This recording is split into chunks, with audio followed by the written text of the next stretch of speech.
Hola amigos, buenas noches. Selamat malam buat kalian teman-teman. Dimanapun kalian berada, semoga kalian sehat selalu ya teman-teman.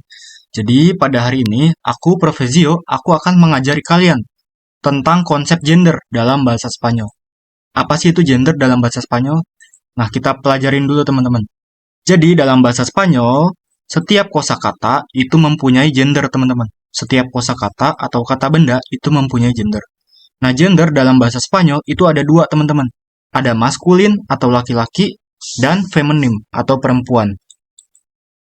Nah, maskulin itu artinya itu identik dengan laki-laki.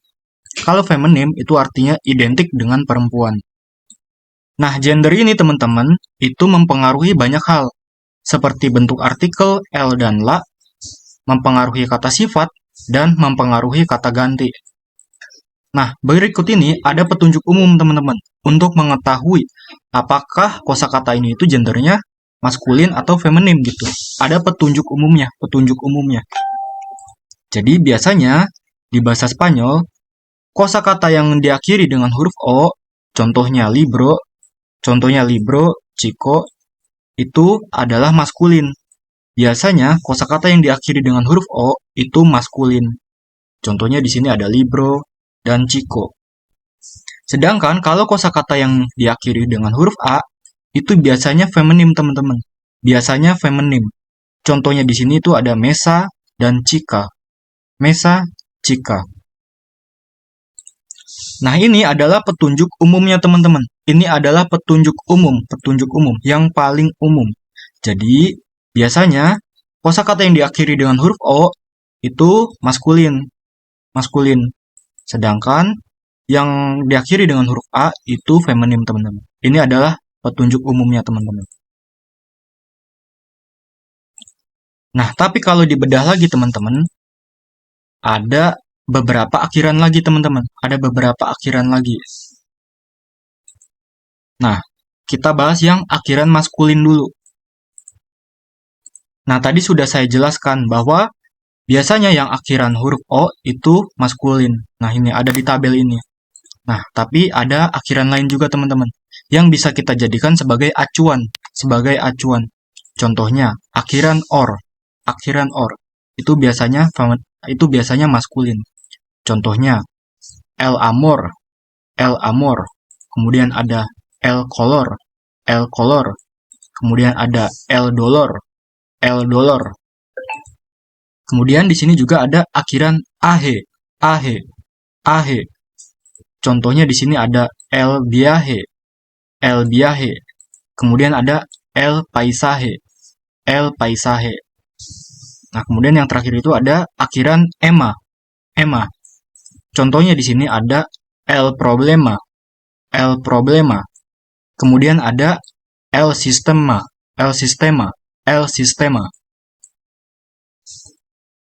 Nah, ini adalah akhiran maskulin, teman-teman. Akhiran yang bisa kita jadikan acuan untuk kosakata, untuk mengetahui kalau kosakata ini itu maskulin. Ini acuannya, teman-teman. Nah, kita lanjut ke akhiran yang feminim.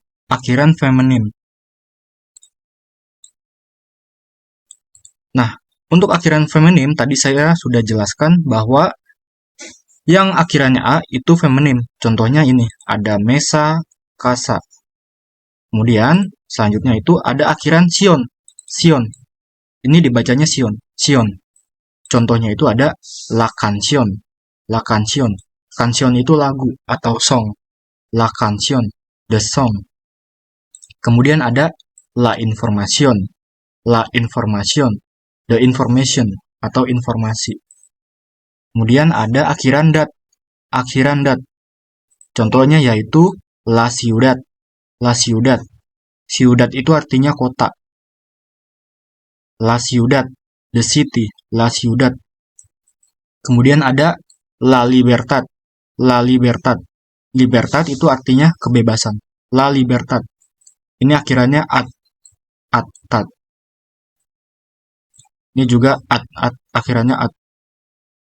Maka bisa kita asumsikan kalau mereka ini feminim.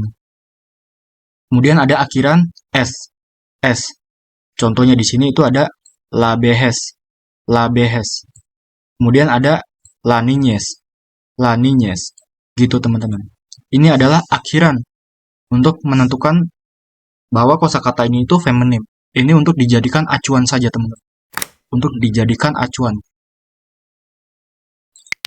Nah, jadi teman-teman, kedua tabel ini itu kita gunakan untuk acuan, untuk mengetahui bahwa untuk mengetahui sebuah kosakata, untuk mengetahui gendernya teman-teman.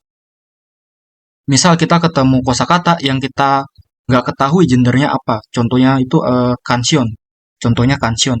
Nah, kita nggak tahu kansion ini gendernya apa. Semisal dia itu nggak ada artikelnya, ininya nggak ada, artikelnya nggak ada, cuma kansion aja. Nah, itu kita bisa menebaknya, kita bisa mengasumsikannya. Karena dia akhirannya sion, nah, seingat kita kalau yang akhiran sion, itu dia termasuk ke akhiran feminim. Maka bisa kita asumsikan bahwa kansion ini feminim, gitu teman-teman. Jadi tabel ini bisa kita gunakan sebagai acuan teman-teman. Bisa kita gunakan sebagai acuan.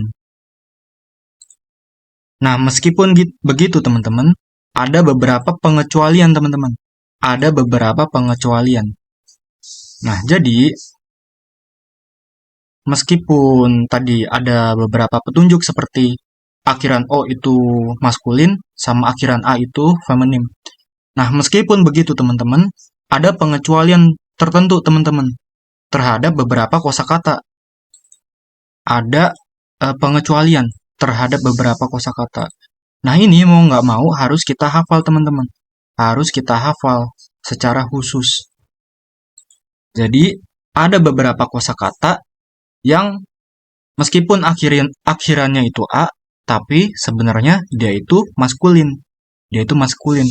Kan tadi kan saya sudah jelaskan teman-teman. Kalau yang akhirannya A, itu termasuk feminim. Nah, tapi di sini itu ada beberapa pengecualian terhadap kosakata tertentu. Contohnya di sini itu ada dia. Dia itu artinya itu hari, day. Dia, day. Nah, dia ini meskipun akhirannya A, tapi dia termasuk kosakata maskulin, termasuk maskulin. Ini adalah pengecualian teman-teman. Ini adalah pengecualian dan mau nggak mau harus kalian hafal teman-teman. Kosakata maskulin yang berakhiran A itu ada banyak. Di sini yang mau saya sebutin itu ada 3.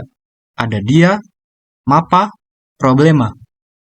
El dia, el mapa, el problema.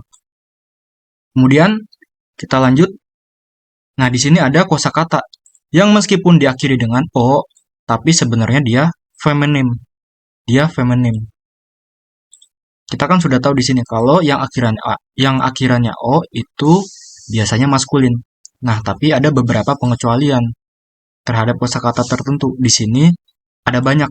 Yang mau saya sebutin itu ada 3. Yang mau saya ajarin itu ada 3. Yaitu contohnya mano. Mano itu tangan.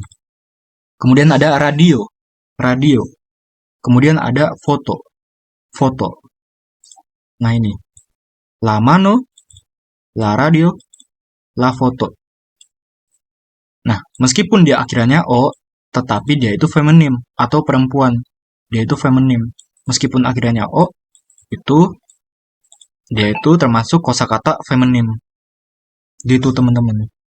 Nah, teman-teman, kosakata yang seperti ini itu harus kalian hafalin teman-teman. Harus kalian hafal, harus dihafal karena tidak mengikuti pola yang biasa. Nih, pola biasanya ini aturan umum, petunjuk umum. Jadi, kalau petunjuk umumnya kan seperti ini ya. Nah, mereka ini nggak ngikutin teman-teman, nggak ngikutin. Jadi mau nggak mau kita harus hafalin mereka teman-teman.